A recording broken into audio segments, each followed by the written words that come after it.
ഈ അടുത്തയിടെയായി സോഷ്യൽ മീഡിയയിൽ ശ്രദ്ധിക്കപ്പെട്ട ഒരു പഴയ ചിത്രമുണ്ട്. ശബരിമലയിൽ ഇളയരാജയുടെ ഭക്തി ഗാനമേളയ്ക്ക് ഗഞ്ചറ വായിക്കുന്ന സാക്ഷാൽ ഗാനഗന്ധർവൻ KJ യേശുദാസിൻ്റെ ചിത്രം.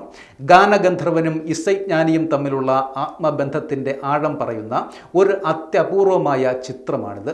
ഒരു പക്ഷേ ഈ ഫോട്ടോയില്ലെങ്കിൽ ഇക്കാര്യം ആരും വിശ്വസിച്ചെന്നും വരില്ല.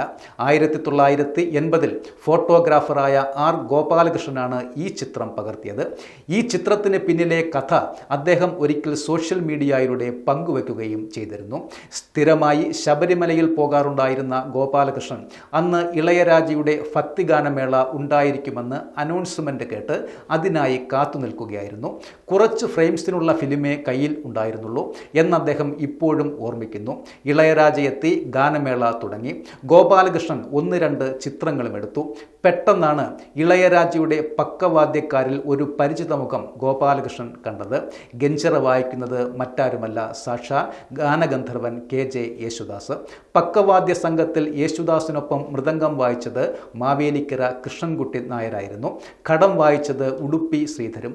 മറ്റാർക്കും ലഭിക്കാത്ത അസുലഭമായൊരു ചിത്രം ക്യാമറയിൽ പകർത്താൻ സാധിച്ച ആത്മനിർവൃതിയോടെയാണ് ഗോപാലകൃഷ്ണൻ അന്ന് മലയിറങ്ങിയത്. ഇത്തരമൊരു അസുലഭമായ സംഗമം ഇനി ഒരിക്കലും ഉണ്ടാകാൻ സാധ്യതയില്ല.